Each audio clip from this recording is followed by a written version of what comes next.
Is Kirk Cousins a Falcon? We're going to talk about that on today's show. But first, help us break our February subs record from last year, where we put up 575 subscribers, and we are currently at 318 halfway through the month. So if you have not joined the channel yet, please consider going ahead and doing so.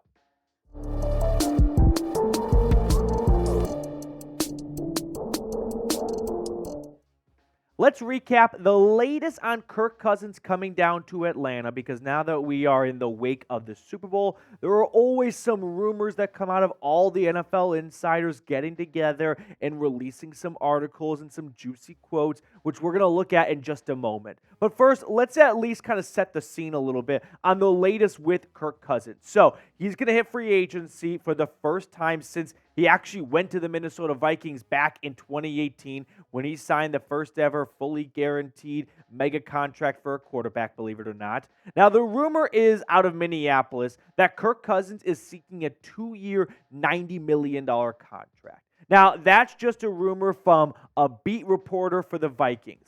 That is not the gospel. That is not a done deal. But if that is true, I could see the Vikings having some issues with wanting to sign Kirk Cousins to that type of contract when it feels like Minnesota is halfway in the door of let's be competitive and halfway in the door of let's kind of reset and rebuild and retool a little bit. Of course, we do have to mention Cousins will turn 36 years old before Week 1, and he is coming off an Achilles tear that he suffered in Week 8. But now let's look at what Dan Graziano had to say on the latest surrounding Kirk Cousins. It sounds as if Minnesota would like to bring him back, but if he's set on maxing out his market, it might not be able to get done. There are some in the league who believe Minnesota could try to make a big trade up for a top 3 pick in the draft.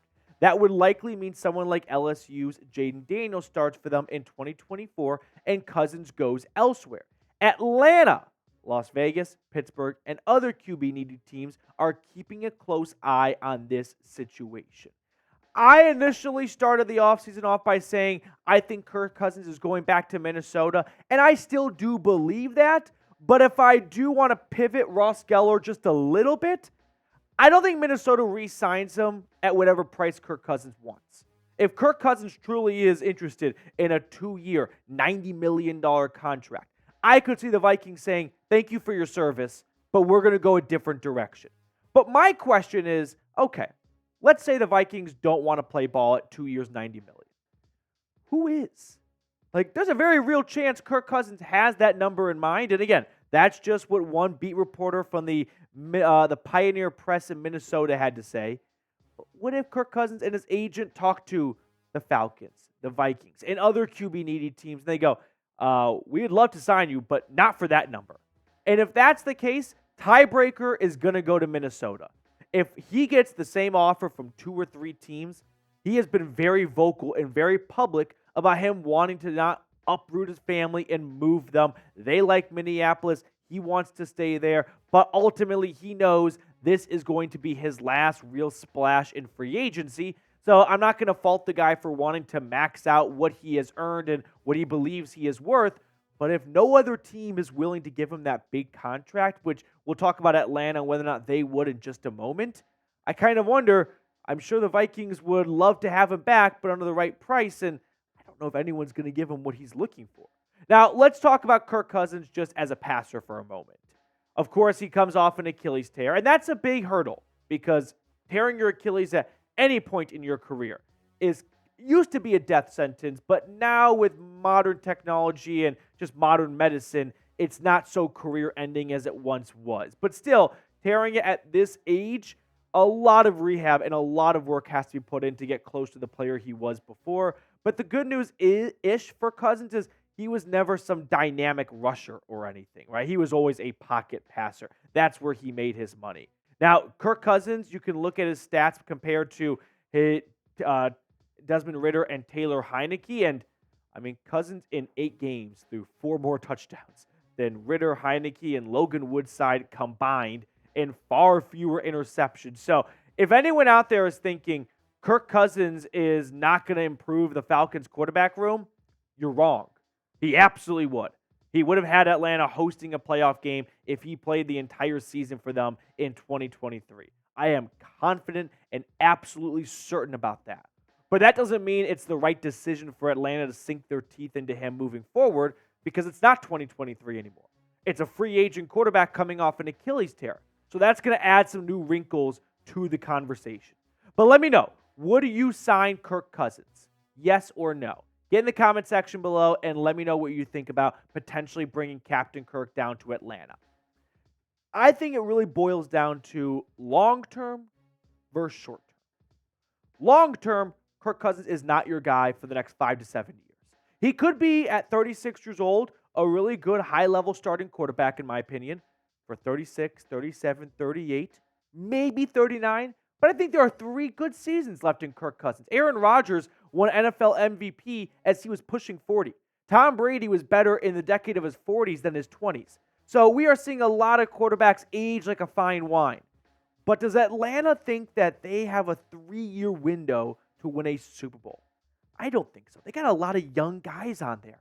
I feel like this is a team that wants to go find its quarterback for the next 10 years potentially. And obviously there's a risk with that, because who isn't looking for that?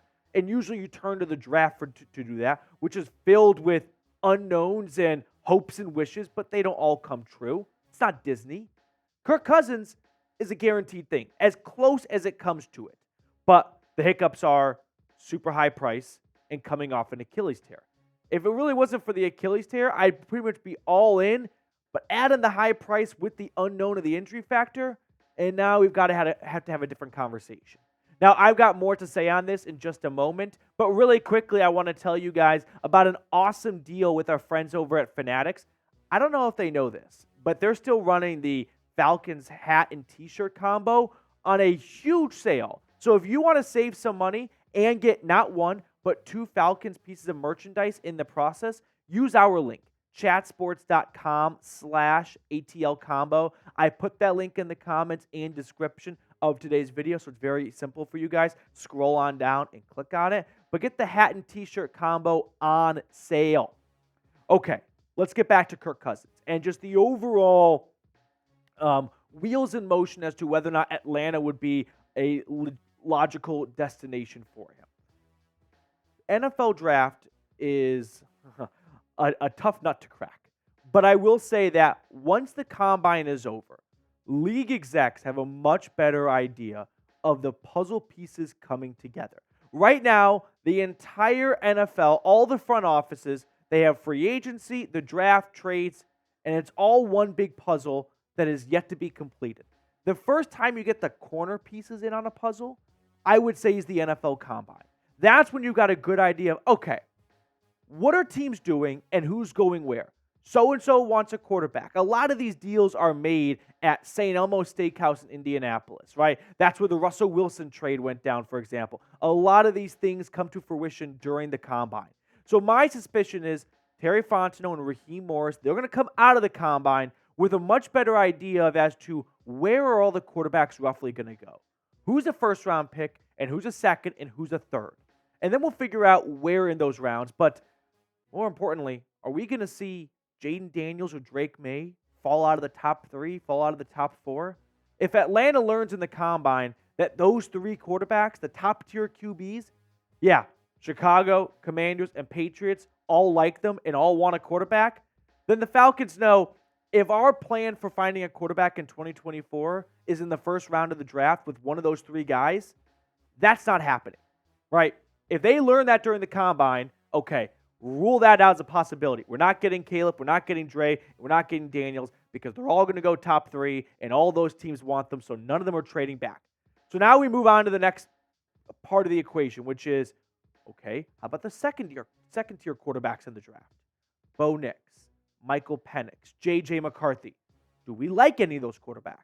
And if after the combine, the Falcons come out thinking, we like but don't love, and especially not at pick number 8, maybe in day 2 we like, but we don't view any of them as a starting quarterback in 2024, then you might see Atlanta really start getting aggressive for Kirk Cousins. But we really got to wait till the combine to have a much clearer picture as to how all the dominoes are going to fall. With all that being said, can I toss out this idea? Like Jackie Moon style. Only if you want it. Only if you want it. sign Kirk Cousins, potentially, if the price is right, because I'm not doing the $90 million. Sign Kirk Cousins. How do you still draft a quarterback in day 2? Which I know might sound a bit bizarre, given you just signed Kirk Cousins, but it's actually a somewhat poetic ending for Kirk Cousins' NFL career, because Kirk Cousins was a 4th-round draft pick, or 3rd-round draft pick, no, 4th-rounder, the year the Redskins drafted Robert Griffin III. So it's almost like a picture storybook ending that Kirk Cousins, a late day 3, early day 2-ish draft pick, also has his predecessor taking over his replacement be a day 2 draft pick, just like the same way he came into the league to replace RG3. So if you fall in love with J.J. McCarthy, Bo Nix, or Michael Penix Jr., you can still sign Kirk Cousins, draft one of those guys, and have them sit for a year or 2 behind Captain Kirk, and just like Kirk Cousins, take over in that 3rd year of your NFL career. I know it might not sound like the great use of a pick for short term, but long term, you could have the short term box check with Kirk Cousins and the long term box checked with one of those quarterbacks who gets to sit and develop just like Jordan Love did for a few seasons and really flourish at the 3rd, 4th year of their NFL career. Now, before we get on out of here, I do want to run through some quarterback rankings. Let's start with my QB rankings, and then we're going to get to some other ones. Oh, we're just my quarterback rankings. So, Caleb Williams is my number 1 QB. Drake May is number 2. Jaden Daniels, number 3. I'm going Michael Penix at number 4, but with an asterisk because I need to know how the medicals check out. But just raw football talent, I like Michael Penix more than J.J. McCarthy and more than Bo Nix. My bias is definitely showing a lot with Joe Milton at number 7. I can call myself out for that one, but he's got an absolute cannon for an arm. And then number 8, I'm going to go with Michael Pratt. He just has so much college experience as a 4-year starter at Tulane. I mean, maybe there's a bit of a blueprint for how did the Niners get so lucky with Brock Purdy? Well, Brock Purdy played a lot of football in college. Michael Pratt did as well. But I think the number 1 target from round 2, I think maybe J.J. McCarthy, right? We recently talked about this on a previous video that Raheem Morris is looking for elite processors at the quarterback position. And how have all of the NFL draft experts and gurus described J.J. McCarthy? As an elite processor. I also want to share with you guys Dane Brugler's top 100 list here. He dropped that today, and we can do a full in-depth video on it later this week. But Caleb Williams, he had it number 1. Drake May, this is just overall power ranking, so not by the position. Number 4 was May. Number 8 was Jaden Daniels. He had J.J. McCarthy at number 24. Bo Nix at 37. Penix at 57. And Spencer Rattler at 88. And then Michael Pratt at number 100. If we go back in time, though, I do want to share with you guys Dane Brugler's 2023 top 100 rankings, because you might look at that previous list and think, well, Atlanta can't get J.J. McCarthy. They're not taking him at 8, and he's not going to fall to them in the 2nd round. I'm old enough to remember that everyone thought Will Levis would be a consensus 1st-round pick last year. Didn't happen. I'm also old enough to remember in 2022, and I'm not doing this just to pick on Dane because he's actually my favorite NFL draft guru expert out there, but it just goes to show how incredibly difficult it is to do these predictions for the NFL draft. But go back to 2022, he had Malik Willis at 32. I mean, he wasn't even the 2nd quarterback taken in that draft. Matt Corral, I think he's out of the league right now at 35, top 100. Sam Howell, 37, and Desmond Ridder, number 41. None of these guys were top 100 players in their draft class. Maybe Kenny Pickett's like 90s or something, but like there's an overall urgency by football fans and the media to shove and push quarterbacks down our throat before the NFL draft, because it's like murders in the news. If it bleeds, it leads. Quarterbacks always lead. They always are eye-grabbing. They are alluring. And so all these NFL draft experts, they're always going to probably push up a quarterback a spot or two because quarterbacks get attention. So just because you see a couple of quarterbacks early up in some power rankings and whatnot, just keep 2 things in mind. 1, it's an absolute crapshoot of a business. 2, quarterbacks always get a little bit of a boost because people click on quarterback articles. They don't click on offensive line articles. All right, which quarterback do you want to draft? Let me know down below in the comment section to wrap up today's video. I think Jaden Daniels will be perfect at 8. I'm not confident he's going to be at 8, but J.J. McCarthy in round 2 or Michael Penix, I can try and warm up to. Now, that's going to do it for us on today's show. Thank you so much for tuning into another edition of Falcons Today. We will sign off and see you all later.